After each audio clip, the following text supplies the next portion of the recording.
a lot of people ask me, can you really save money by driving an electric car? Can you really save money by having solar panels on your roof? And the answer is yes, though we're going to talk about it in just one second. But now that we're, about a decade into a green movement being a thing, really, it actually is time to invest and make money on a green energy that's not necessarily something that you own yourself. And I know normally I do interviews on Saturdays, but this time around I actually thought I would bring this a perfect guest to talk about it. He is a CEO of Wunder Capital. His name is Bryan Birsic, and he's going to talk about all of this. They got a very interesting and unique way how you can invest into something that's not a stock market, right? Because I mean, some people say, well, I can invest in Tesla stock, and you kind of on your own. Now you're in a universal stock market in general, but this is a very particular way to invest money into green energy. So we're going to talk about it. We're going to also talk about how you can save money by driving electric cars and solar roofs, just in case if you guys haven't really heard about that or figured that out.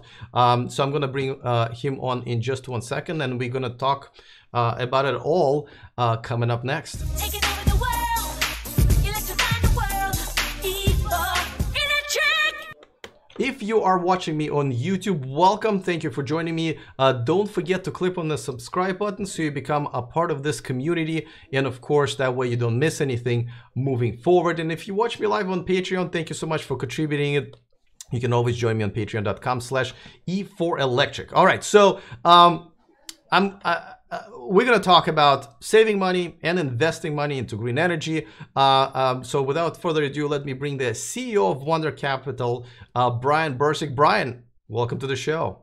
Thanks so much. I'm excited to be here.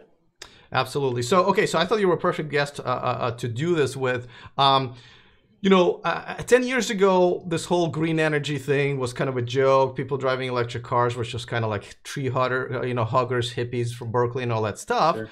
Well, now that people are driving Teslas, and it's probably one of the best cars around, and I know it's one of the best cars around, but most people are just finding that out. Now we see all kinds of solar panels and even solar roofs on people's houses, and they're saving money. And you guys actually figured out how you can invest and make money. First, let's talk about how you can save money on driving an electric car or having solar panels on the roof of your house. Yeah, absolutely. So as folks like yourself know that have a Tesla, most estimates have the cost of filling up an electric battery relative to filling up a gas tank at about a third the price of what we're currently paying for gas.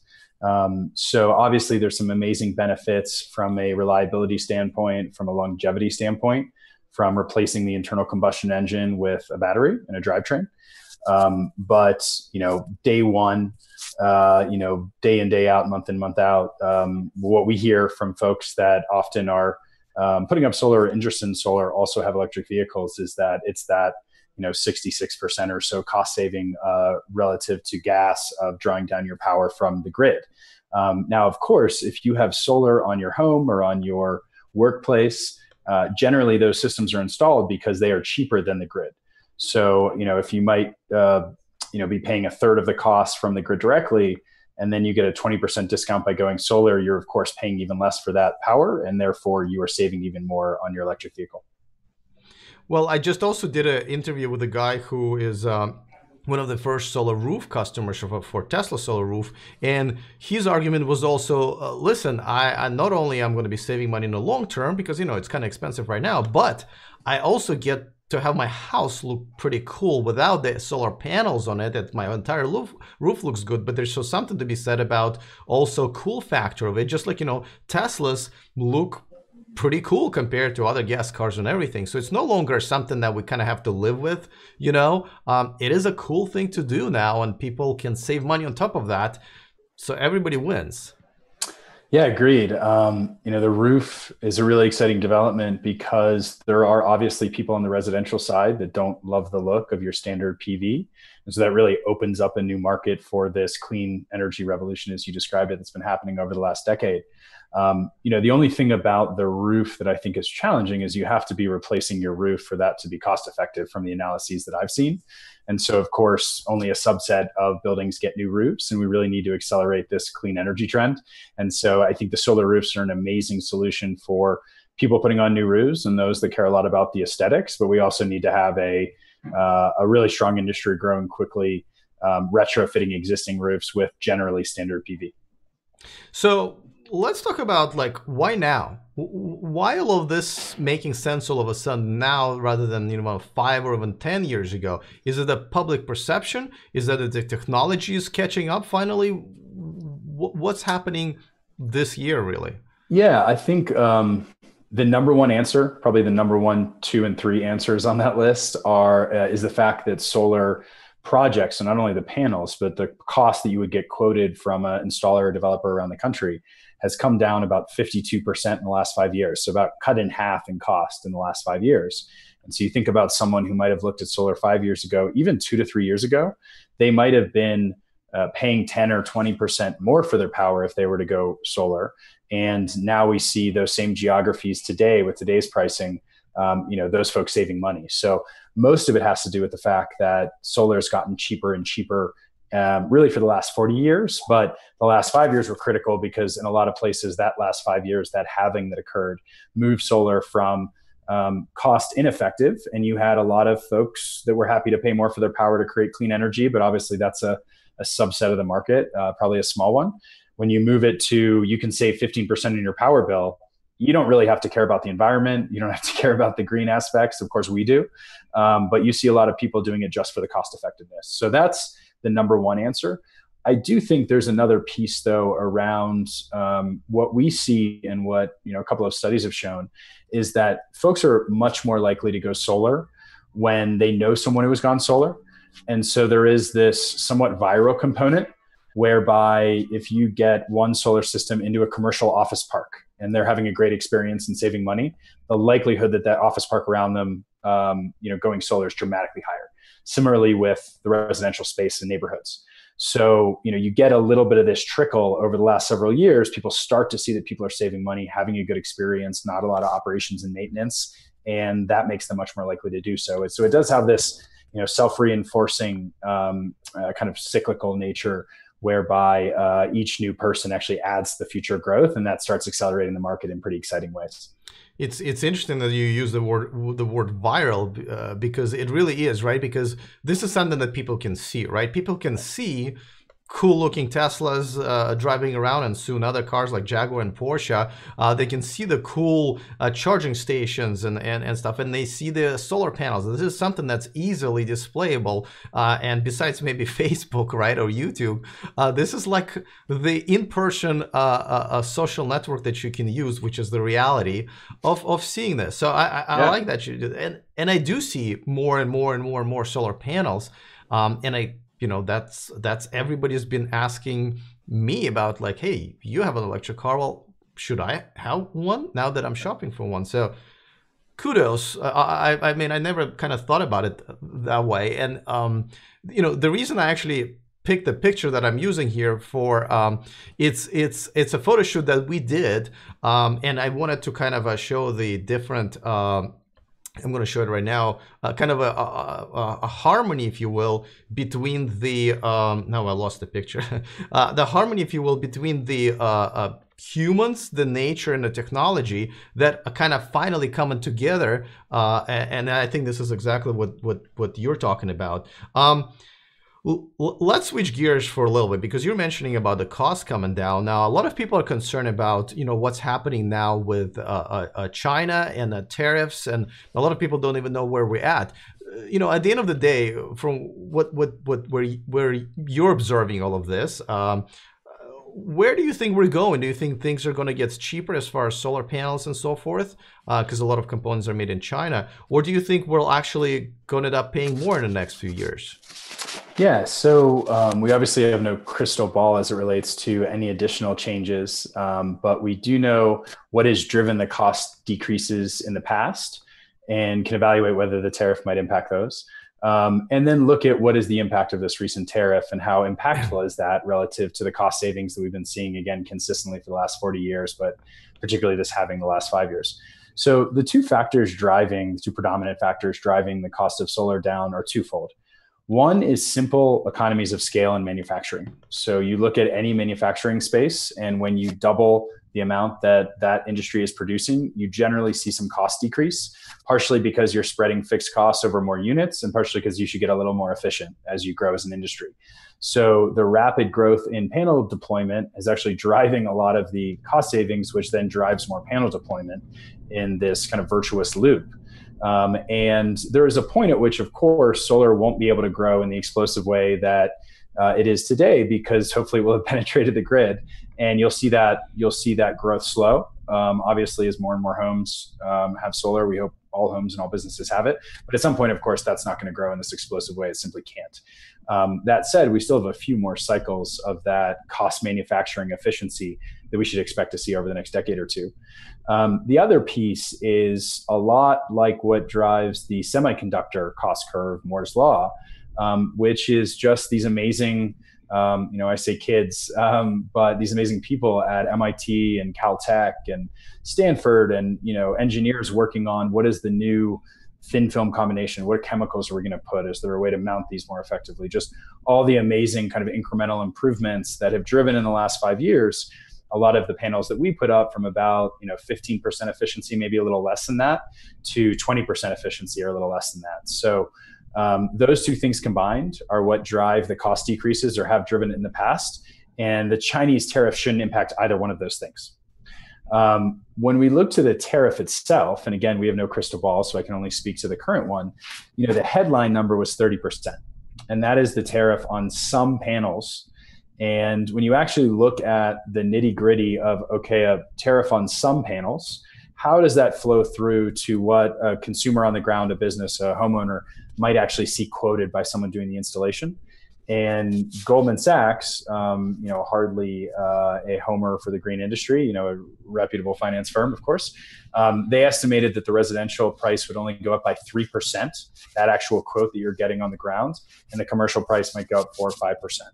So when you think about an industry that's had 50% price decreases the last 5 years, we don't see anything on the ground to suggest that there won't be another halving the next 5 years. A 5% price increase is just not going to be anything more than a blip on the radar screen. That said, if the tariff was dramatically bigger, that math could change. Am I correct that tariff is kind of almost temporary? It kind of subsides over the next 4 years. Is that still the case? It's precisely right. It tiers down. It starts at 30% and tiers down, I believe, although I'd want to check this, 25%, 20%, 15%, and then goes away. That is a little odd, I have to say, but good for us. Now, when people think solar panels, a lot of times, as we talked before, they see it on the roof of their neighbors, and that's what they think that it's all about. But really, if you think about it, and correct me if I'm wrong, the most energy and the most money is really saved and made is in commercial.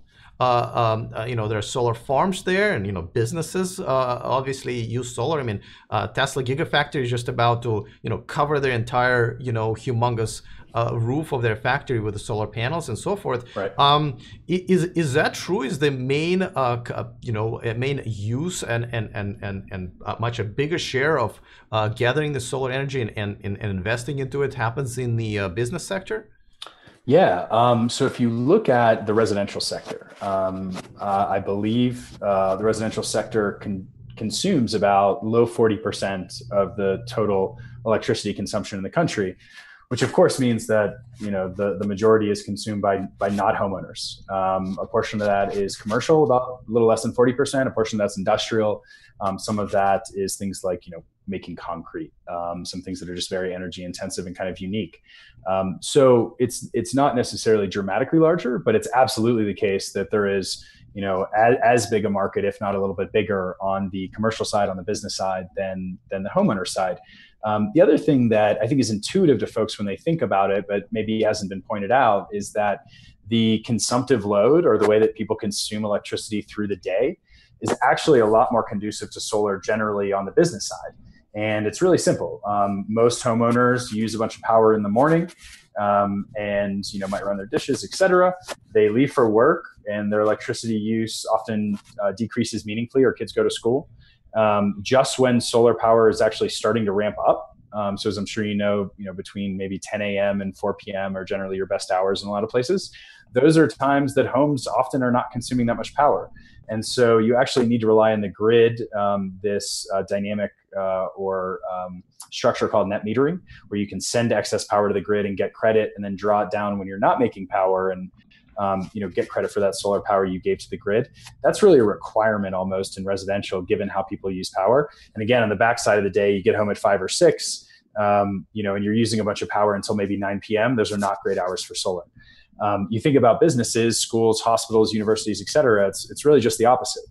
People show up, 8 or 9, maybe solar starts to kick in right through the middle of the day as you're generating the most power. Those folks are using the most power. And then when folks start leaving later in the day, solar's winding down. So there's actually an interesting way, just based on that dynamic of when power is consumed, where solar matches much more closely to how the business sector uses power than how homeowners do.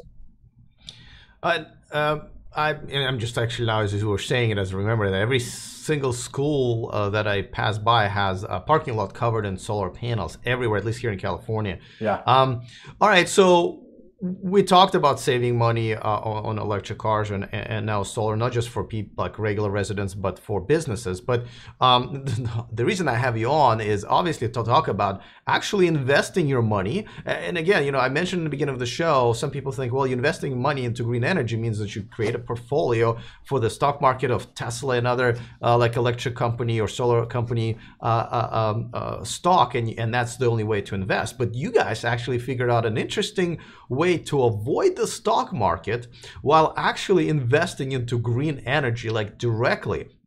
Tell me about, I'm fascinated by this, but tell my audience about it and how does it work? Yeah, absolutely. So to your point, a lot of the options outside of Wunder are equity options. And those are generally folks who are either building, actually going and doing the installations of solar, or they're selling the equipment. They're a manufacturer that sells equipment to that industry to build those systems. And I think what's interesting about the solar space, but hardly unique to it, is despite this rapid growth the last 5 years, it hasn't necessarily been a spectacular time to be an installer or manufacturer. And that is because it's just an incredibly competitive industry. Installing solar systems is not that complex. If you're a construction firm, a roofing firm, electrician firm, and you see this very tight construction competition like you do for homes, for example. And on the flip side, in the manufacturing space, we of course have the questions around tariffs and these kind of intra-border issues that can affect maybe someone that you've backed, for example, with an equity investment. But also, it's just a huge, very competitive, relatively commoditized global industry. And it's not entirely clear which players are going to win, at least to us. And we don't make recommendations on stocks anyway. That's not what we do. So what we thought was really interesting was not so much trying to figure out who's going to make money on the build, but relying on this incredibly consistent, projected electricity generation with very little operations and maintenance costs that generate this ongoing cost savings or cash flow, depending on how you want to think about it. And so the analogy we like to use is, if you're thinking about investing into, say, housing, you can try to figure out who's building a lot of homes. You can try to figure out who's selling a lot of sinks and showers and kitchen things into those homes. Or you can rely on the rent and think of your investment as reliant on the kind of the quality of that property and the rent, the cash flow that it spins out. And of course, that just has a very different risk dynamic and payout dynamic than investing into those equity firms that people do in the builds. So basically, what we've done is using the crowd finance regulations that were launched in the 2012 Jobs Act, like a lot of other crowd finance platforms that have been launched.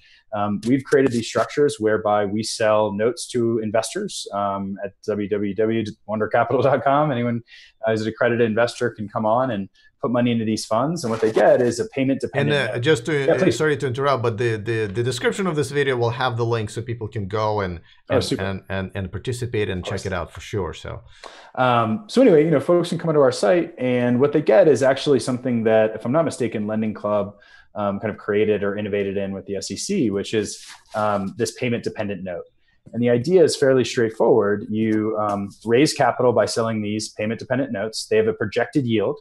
And then the platform, us in this case, goes out and makes a loan or a series of loans. Our last fund had 50 projects. You're diversified across all 50 projects. But go out and make loans that pay the amount that that projected yield of that note returns. So in short, Wunder Capital 5, our current fund, if you were to go to the website and look at, it's our most popular fund right now. It has a 7.5% projected yield over 5 years. You buy a note, we raise capital, we then take that capital and go out and make loans that collectively pay that 7.5% projected yield, again, presuming the portfolio performs. So in a lot of ways, just to be very explicit, we are not a bank, but in a lot of ways, we're putting you on like the bank side of a mortgage, where if they pay their debt, if they pay that loan, then you're going to make your projected yield. Although to be clear, if something happens, God forbid, and we do a lot of work to mitigate this, which I'm happy to go into, but God forbid something happens, you are reliant only on that portfolio and then paying it to get paid. So that's what we've done, and we've been able to grow that 10x over the last year. So something's working there. So let me understand this correctly. So you're essentially crowdsourcing businesses who want to have solar energy to save money for them, right? So am I understanding this correctly? It's basically you essentially right. Almost like letting your money to be lended by those businesses through you guys, and when those businesses pay the money back to you guys in interest because they're saving money, you're sharing that money with your investors. That's exactly right. It allows the businesses, these solar projects last, the panels are warranted, the ones we use, for 25 years with an 80% production guarantee, which means in year 25, they warranty that it will produce 80% of what it did in year one, which I think is kind of amazing and spectacular. So the payout periods are often, let's say 5 years, 6 years, 7 years. That is a great ROI over the course of 25 years. You can absolutely finance that in a really profitable way. But particularly, I think going to a homeowner as well, but particularly going to a business and saying, put down, $500,000 right now, and you'll start making your money in year 6 or year 7. That's a really hard pitch, right? They want to hear about cost savings in year 1. And so we can come in and with these projected yields, both make sure the businesses on a month-by-month basis are saving money relative to what they used to pay to the power bill, and at the same time deliver that projected yield to our investors. And that's really based on solar getting 50% cheaper, right? That math would not pencil if solar hadn't gotten us so cheap, but those are the projects that we do today. So one thing that I really like about this, and again, correct me if I'm wrong, as I am me and people in my group that are, that are lending this money through you guys to these companies are essentially making a relatively secure investment, because these are the company that are going to take my money and save more money with it. So therefore, they're more likely to be good for a return rather than default. And even if they default, I own pretty much those solar panels that are buying with it. So if we have to recoup the cost, we're not losing our loan to somebody who just kind of ran away with an investment that they just lost. We can still recoup some of the money. Is that correct? So it's almost a double protection. Yeah, that's exactly right. It's really important to your point that they are in fact saving money. And we do a lot of work to substantiate that even in a relatively conservative scenario, they'll save money. Because if you're saving money month over month, and that if you stop paying, on our loans, on a Wunder loan, that you're going to have to switch back to the grid, which is more expensive, you have a lot of incentive, to your point, to keep paying. And so we don't see a lot of people with well-structured systems that aren't paying. Of course, occasionally, businesses go bankrupt and they simply don't pay because they're insolvent. They're going through a bankruptcy proceeding. But to your point, we take as an asset for all of our loans that solar system that you use to buy the system. That's something that is common in auto finance and capital equipment finance, well understood by businesses. And in that case, Wunder will exercise our rights for our investors and go claim ownership of that asset. And what's interesting, I think, perhaps, and not intuitive necessarily for people, is you might think of us going and ripping off that system and somehow selling it in some secondary market or auction. That is not the best path to recovery. The best path to recovery is if this is a well-operating system, well-built, maintained, and it delivers cost savings to that building, whoever the tenant is, you really just want to wait for a new tenant to enter that building. You say, hey, we own an electricity generation machine on your roof that kicks out power at 10 or 15% cost savings. Would you like to buy some? And SolarCity in the residential side, so a little apples to oranges, but it's the best data we have that's public. SolarCity reported 81 cents on the dollar recovery values in the case that their original contract was broken. Which, if anyone knows anything about the asset-backed security market, that's about as good as it gets. That's a really good recovery value. So to your point, yes, the businesses are saving money as long as they're rational and they're solvent, that they should pay that loan payment instead of going back to the utility for more. And then, God forbid, something really happens to the business, you have this really strong backup recovery option for our investors. So, as you're telling me all of this, and I'm thinking like, how is it no one ever thought about this before? I mean, this is, it's still an investment that you can technically lose money on, right? Mm-hmm. But Absolutely. It is not part of the stock market. You are investing directly into green energy. You have a pretty good assets that you can collect if somebody does default. How is it that nobody ever thought about this? What's interesting about the commercial space and created the opportunity for Wunder is that on the homeowner side, everybody has a FICO score. Most people you want to lend to have a FICO score, I should say.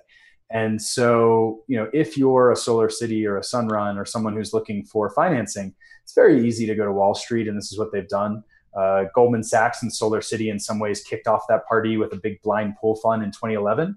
Where SolarCity basically got FICO ranges and they could just run around, with an iPad at a home and have a financing offer ready to go.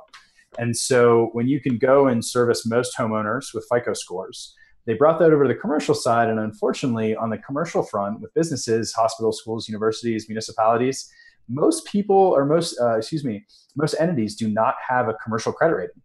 The S&P, the Hoovers, the Moody's of the world, they have maybe 10% coverage of the entities you might want to lend to instead of the 90+% for FICO.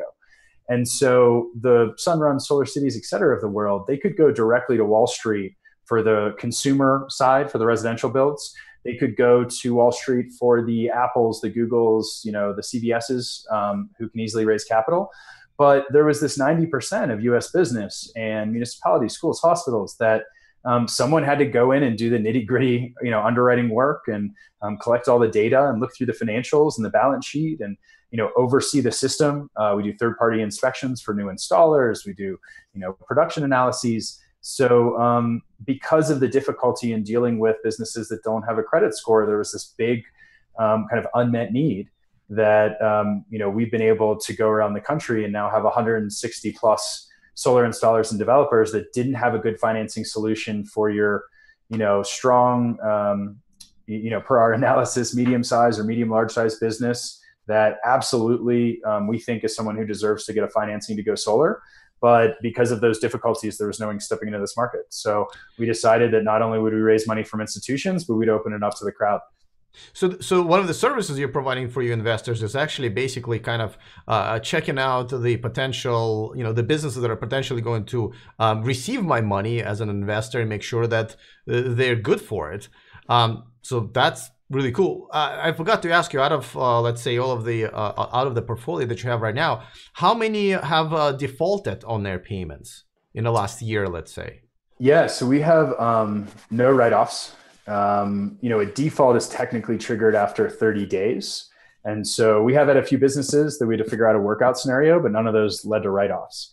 So we've hit our projected investor payments every single month since we've been in business, which we got started with this in 2014.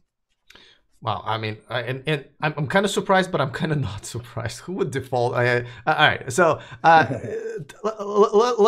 and this is the last thing I kind of wanted to ask you. All right, so I want to invest, right? So I say that sounds awesome, but so is there a minimum that I have to invest? How does it work? What's the do I have to keep my money for a while? How long is it? Are there any options? What is the average sort of payout to me? Yep. Do I get all of this at the end? Do I get it monthly, like dividends? Tell me all of this numbers so I can understand. Yeah, absolutely.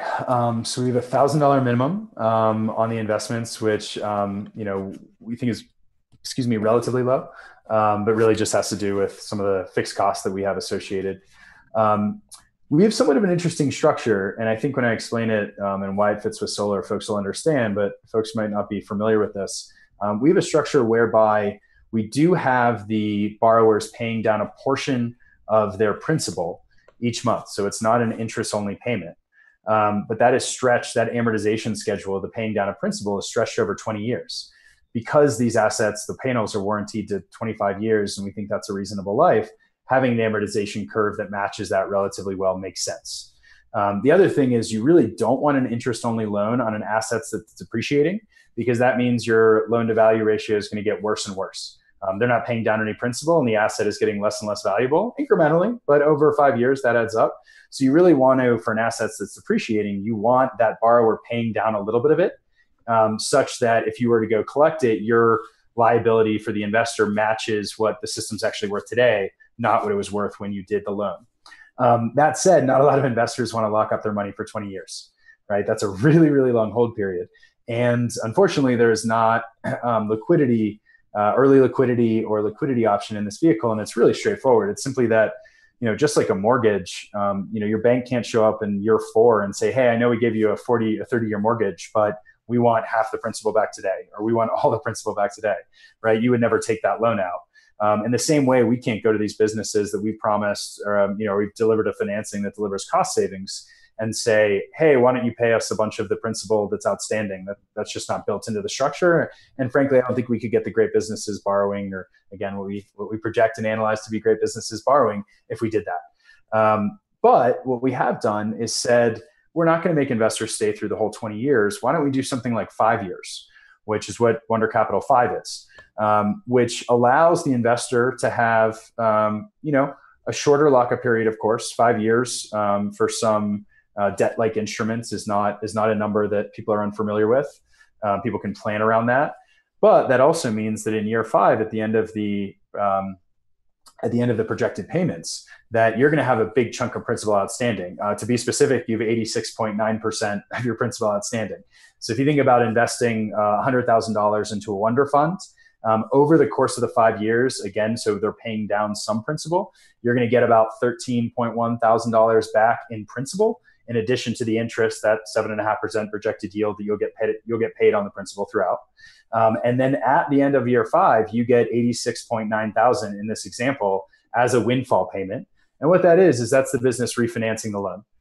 In almost all cases, there's some businesses that may have had a cash windfall and say, hey, I'm just going to buy this thing out.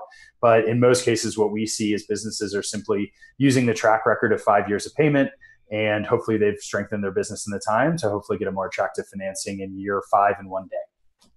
So let me kind of rephrase it and dumb it up for people Please. Like myself. Thank you. Let's say I can invest as little as $1,000, Correct. And I got to keep it for 5 years, which is more reasonable than 20 years, but I got to keep it there for 5 years. And what I get in those 5 years is, over those 5 years, I get about 13% of my principal, so about $130 back, over every month, right? Correct. Just a little bit back. Correct. And on top of that, I get something like dividends, as those businesses that I've lended essentially my money to, along with other people, as they're paying that loan back with interest to you guys. You're sharing some of it in dividends that are not guaranteed, but from a current history that you guys have is about a little over 7%. And so I end up consistently making money, and at the end of it, you give me the rest of my money, which is like, what, 86, 87% that's left. Am I getting that? Is precisely right. Well done. Okay. Okay, good. Okay, math is not my strongest point, but I'm glad I got it. All right, so there's only one thing left to really talk about, is that if people who are watching, like myself, want to do this, how can they do this? How can they connect with you? How they can make an investment? Is it an online thing? Do they have to call? Do they have to walk in? Sure. Send a message? Or tell us Telegram. How can they get this going. We take telegrams. No, we're a technology firm. That's the reason we can do all of this underwriting and work to make sure that we're putting our investors in the best businesses possible.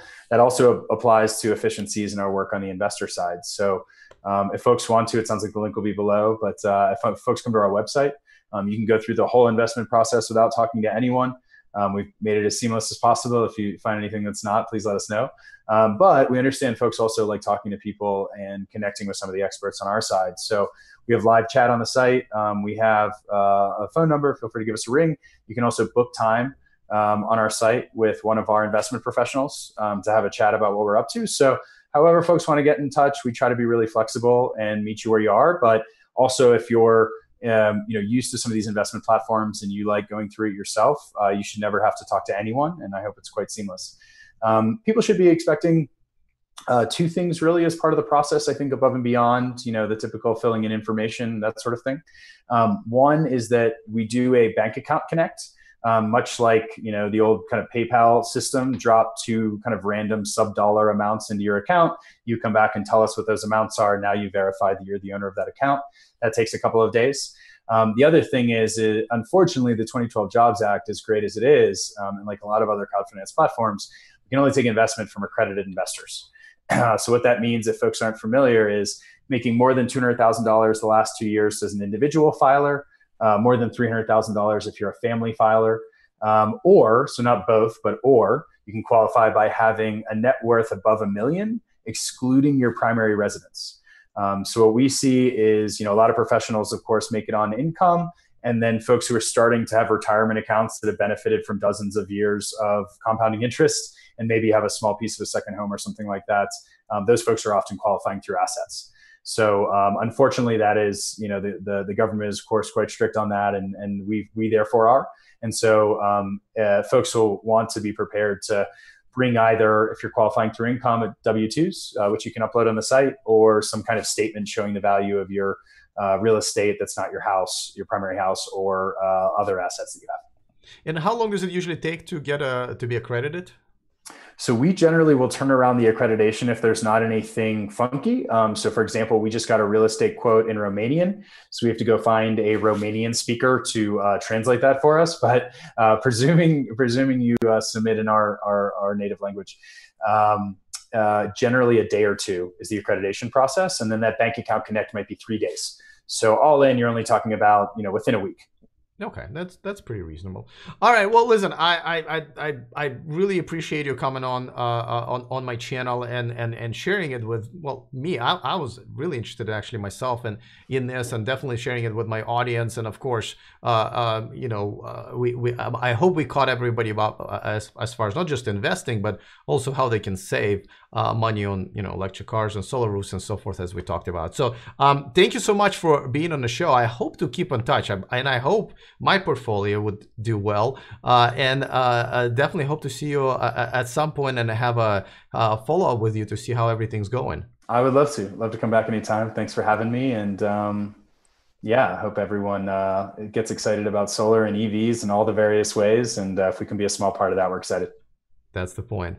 All right, guys. Well, so thanks so much for some of the questions that I had, by the way, before the interview. I hope I incorporate everything, and just like I said, this is a pretty cool opportunity, and I hope you also helped some of you understand a little bit better why this is the right time to kind of do this, and how you can not just save money now than your cars and solar energy, but also invest with companies like Wunder Capital. Though I don't think there are that many that do this. I think they're the only once. And I rarely actually do this sponsored videos. As you know, this is sponsored by Wunder Capital, but I only do this when we all can get some good information out of this, and I felt that Bryan would be a perfect guest to not just plug his company, which I actually think is already a value here, but also talk about and have a very educated opinion about what is happening in investment and in solar energy and so forth. I know some of you guys were concerned about tariffs and so forth. So I hope